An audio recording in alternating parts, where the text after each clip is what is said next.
All right, welcome back to another episode of the Burglar Report. I, of course, am your host, Bible Dave, and welcome to my new part of my channel, my Wednesday night Bible study. We will be continuing on where we left off. We are in part 2 of Ecclesiastes, where I am doing a verse-by-verse reading and discussion. Don't know if I want to quite call this like a ministry or some kind of church thing, but just sharing my thoughts. I have a unique perspective, I think. Maybe not. Anyways, I have been thinking about, well, I know I started with Ecclesiastes. Of course, it's my trusty New Living Testament. It's my wife's Bible. Had it for, I don't know, it's got some mileage on it. You know, nice and soft. Slips easily through. Feels you get the breeze. Does need like a re-covering, booking. Anyways, Ecclesiastes, favorite book in the Bible. And I've been thinking as to why. This very kind of in-your-face, abrupt, maybe, perhaps, right word.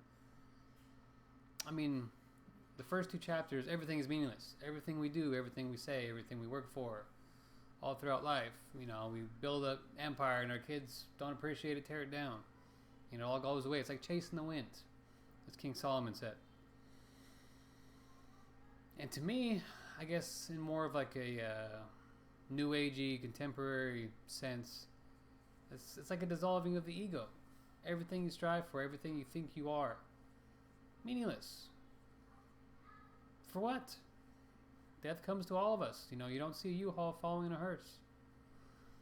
And it kind of makes you want to refocus on what purpose we could have here on this lovely third dimension.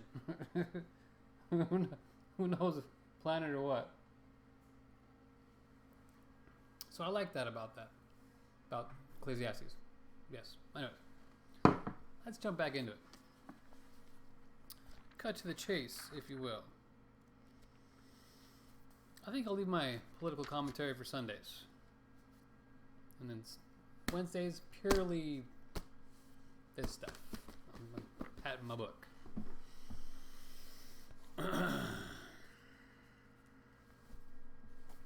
You know, there's so much to be had from the Bible that so many people, because of their political affiliations, turn away from it. You know? There's so much more. I'll say it once. I've said it so many times. I believe God and science are the same. 2 different descriptions of the same phenomena. And it just sad that people are turned off by it. You know, I believe the scriptures are the truth. The church is fallible. You know, the presentation with the church doctrines and the homophobia and all this other stuff. You know, I understand there was good reason for that at some point in history. But, you know, we are in the age of Aquarius. The water bear is pouring out knowledge. You see so much coming out in the internet and everywhere else. Secrets are coming to light. You know, it's time to expand your mind and understand our reality is not what it seems. And the ancient teachings are becoming more and more true as science is showing. But that's to be discussed. That will be discussed. That's what we're going to get into. This is what I want to get into in my channel. I said I'm going hardcore.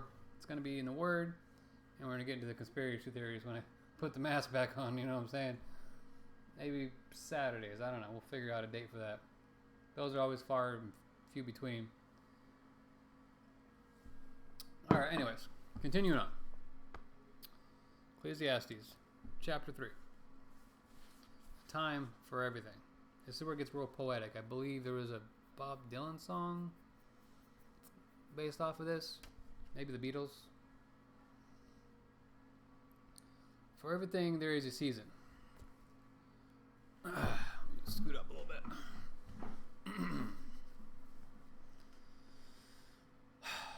A time for every activity under heaven. A time to be born and a time to die. A time to plant and a time to harvest. A time to kill and a time to heal. A time to tear down and a time to build up. A time to cry and a time to laugh. A time to grieve and a time to dance. A time to scatter stones and a time to gather stones. A time to embrace and a time to turn away. A time to search and a time to quit searching. A time to keep and a time to throw away. A time to tear, pardon me. A time to tear and a time to mend. A time to be quiet and a time to speak. A time to love and a time to hate. A time for war and a time for peace. Now I've been getting into some more ancient teachings that predate Christianity, ancient Greek and Egyptian philosophies, and it's one of the 7 hermetic laws: the ebb and the flow, the rhythm. It's just, to me, that speaks to that. Everything is in cycles. You know, the tide ebbs and flows. There's a rhythm and a rhyme throughout history, throughout events. There's always a cause and effect. I mean, come on. Scripture's the truth. You just gotta know how to read it. But I mean, like New Living Translation, this is like 6th grade reading level. I just don't. I said before, if you need the church, this isn't the channel for you. For me, I can understand it, have my relationship with God, and I want to go deeper into the meaning of things and the connections to our world in my mind. Okay, continue on. Verse 9. So what do people really get for all their hard work? I have seen the burden God has placed on us all. God has made everything beautiful for its own time. He has planted eternity in the human heart. But even so, people cannot see the whole scope of God's work from beginning to end. So I concluded there is nothing better than be happy and enjoy ourselves as long as we can. And people should eat and drink and enjoy the fruits of their labor, and for these are the gifts from God. And I know that whatever God does is final. Nothing can be added to it or taken from it. God's purpose is that people should fear Him. What is happening now has happened before. What will happen in the future has happened before. Because God makes the same things happen over and over again. Again, ebb and flow. You know, I look at Revelations, I think that's both history and future. You know, you look at all the information coming out, these great cataclysms on this planet, you know, and then our species is way older. You know, they're saying Homo sapien could go back as far as 200,000 years. Yet we have roughly maybe 12,000 years of history. Where were we the other 188,000 years? We were just sleeping? I believe stuff like the story of Atlantis, the Great Flood, these are events that have wiped us off the planet almost completely, and we've had to start over. Which is why the scriptures point towards these events, and every ancient culture has the same sets of stories. So if you have the same stories in different languages and time periods, there might be something to it. You know what I'm saying? Open your eyes. Don't get turned away by people, and we're all stupid. It's just part of our nature. Continue on. Oh yeah, and you know, what God opens can't be closed. What He closes can't be opened. There's kind of little cues sometimes I've found in life that you got to pay attention to the signs of things. You know, it's all part of the mystery.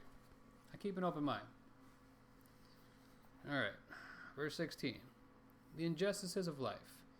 I also notice that under the sun there is evil in the courtroom. Yes, even the courts of law are corrupt. I said to myself, in due season God will judge everyone, both good and bad, for their deeds, for all their deeds. I also thought that about the human condition, how God proves to people that they are like animals. For people and animals share the same fate, both breathe and both must die. so people have no real advantage over the animals. How meaningless.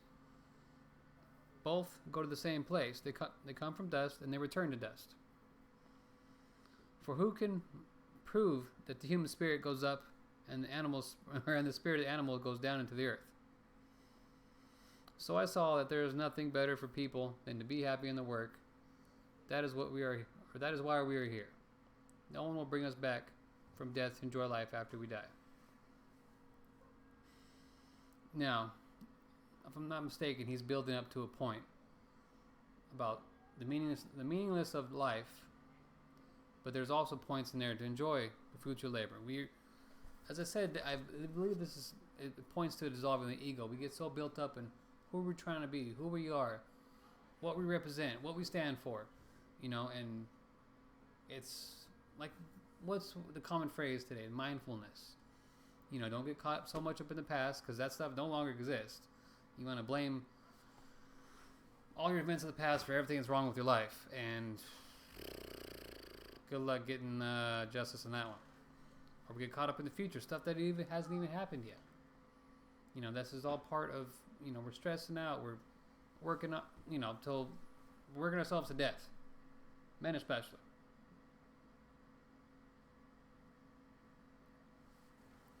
So, enjoy your time while it's here. Obviously, everything in moderation, including moderation. Don't want to go crazy.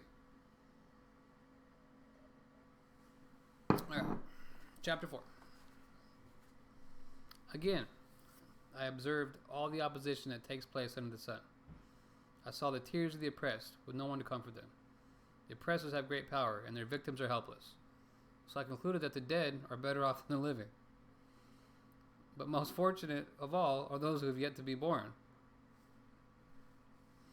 Got a point. It's a little rough. For they have not seen all the evil that is done under the sun.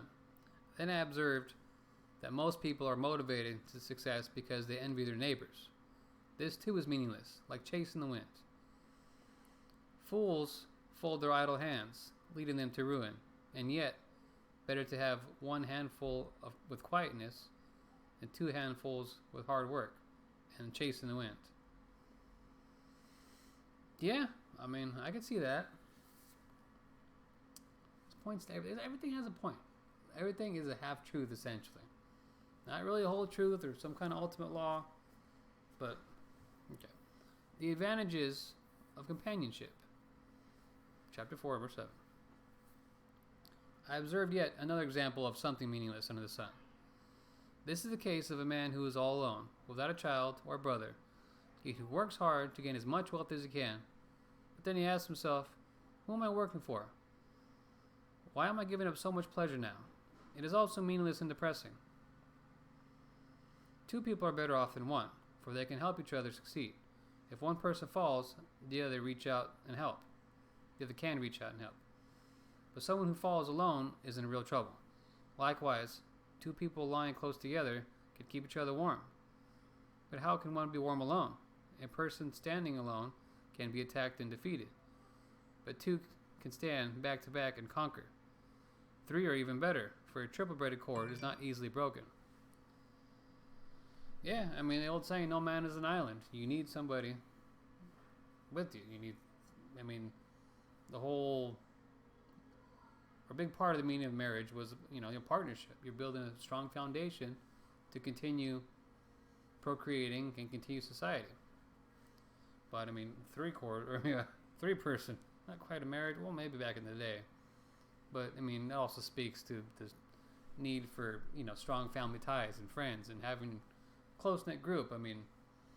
That's ancient survival. You have your tribes, and I don't think you can figure stuff that keeping this G-rated. Can't figure stuff out on your own. We could try, but best to be a little humble, work together, see what other people have, check out their ideas. It's not bad. Alright. The futility of political power. Verse 13. It is better to be poor, but wise, Oh, pardon me. It is better to be a poor but wise youth than an old and foolish king who refuses all advice. Such a youth can rise from poverty and succeed. He might even become king, though he has been in prison. But then everyone rushes to the side of yet another youth who replaces him. Endless crowds stand around him. But then another generation grows up and rejects him, too. This is all so meaningless, like chasing the wind. Yes, we're all easily replaced. Don't take it personal. Alright, chapter, let's see, how many more chapters we got? Oh yeah, let's move on. Chapter 5. Approaching God with care. As you enter the house of God, keep your ears open and your mouth shut. It is evil to make mindless offerings to God. Don't make rash promises and don't be hasty in bringing matters before God. After all, God is in heaven, and you are here on earth, so let your words be few. Now, I've come to understand God says not to take his name in vain. I believe that has two meanings. You have the vain of pride in not using that God's name to your advantage to build you up in the sense of greed or evil success or something, negative. And then also the vain, which I believe is V-A-N-E. I have to look that up. Which is in terms of being useless. Some people just utter useless prayers. I know I've been guilty of it before, just mumbling, just reciting the, this normal God's prayer, Our Father, who art in heaven, without even having any emotion or meaning behind it. You don't want that either.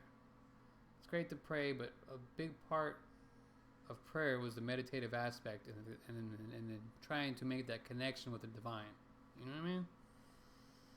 So, useless prayers, yeah. Don't just go through the motions in life. Actively engage. Be mindful. Okay. Continuing. Too much activity gives you restless dreams. Too many words make you a fool. Well, you don't say. When you make a promise to God, don't delay in following through. For God takes no pleasure in fools. Keep all the promises you make to him. It is better to say nothing than to make a promise and not keep it. Don't let your mouth make you sin. And don't defend yourself by telling the temple messenger that the promise you made was a mistake. That will make God angry, and he might wipe out everything you have achieved. Do not tempt the Lord thy God. I'll tell you what. Talk is cheap, like daydreams and other useless activities. Fear God instead. We all need our moral compass. We all need some kind of drive. So that's good advice. The futility of wealth. Don't be surprised if you see a poor person being oppressed by the powerful, and if justice is being miscarried throughout the land. For every official is under orders from the higher up, and matters of justice get lost in red tape and bureaucracy. Even the king milks the land for its own profit. This is written thousands of years ago or whenever this was. This is why I love this. It's just, how is that not accurate today? That's, timeless. You know what I'm saying? Those who love money will never have enough. How meaningless to think that wealth brings true happiness. The more you have, the more people come to help you spend it. Sorry, I chuckle. It's just so silly how true these words. I'm just going to continue. So what good is wealth, except perhaps to watch it slip through your fingers? People who work hard sleep well, whether they eat little or much, but the rich seldom get a good night's sleep. There was another serious problem I have seen under the sun. Hoarding riches harms the saver. Money is put into risky investments that turn sour, and everything is lost. In the end, there is nothing left to pass on to one's children. We all come to the end of our lives as naked and empty-handed as the day we were born. We can't take our riches with us, and this too is a very serious problem. People leave the world no better off than when they came. All their hard work is for nothing, like working for the wind. Throughout our lives, They live under a cloud, frustrated, discouraged, and angry. Even so, I have noticed one thing, at least, that is good. It is good for people to eat, drink, and enjoy the work under the sun during the short life God has given them. Oops, my bad. There's a comma there. And to accept life, or accept their lot in life. This is true. Don't get so caught up in your past. Doesn't get you nowhere. Accept your lot in life and try to understand the gifts God has given you. We were all created and put here for a reason. And it's hard to say why and where some things happen to people, or how their lives are so much different than others. I mean, in the United States, we're beyond blessed. We forget. We think we're super oppressed. We're not. So much opportunity. But we're so caught up in our own ego, or our own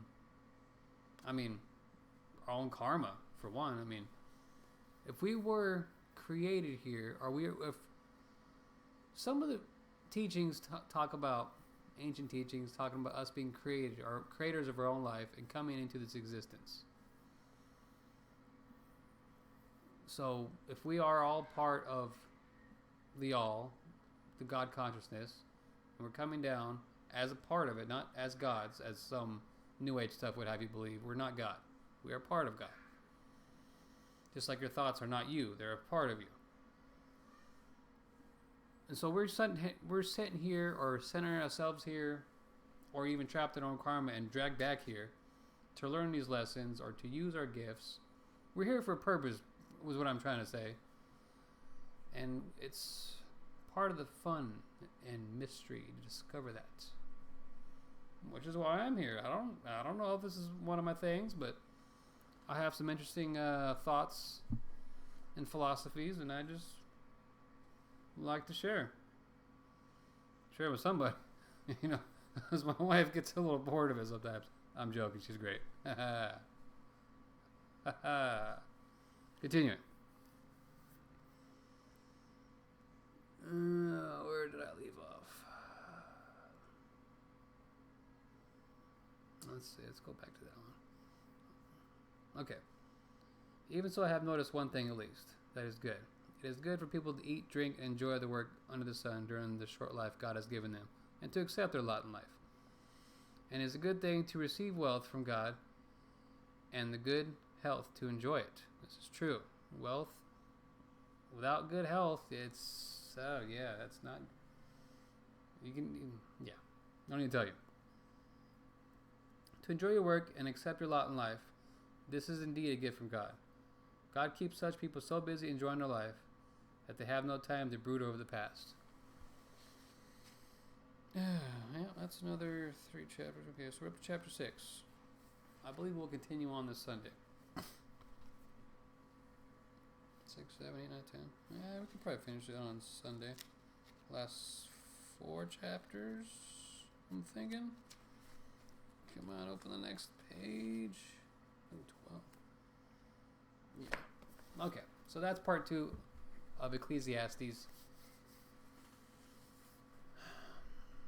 I thoroughly enjoy reading that. It's it kind of puts things in, or definitely puts things in a perspective. Definitely got to enjoy your life. Definitely got to fear God and have a little bit more understanding beyond yourself.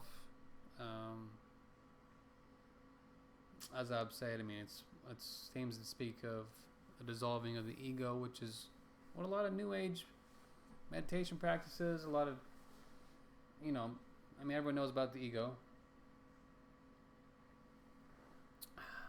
This great iceberg of consciousness you got to get past.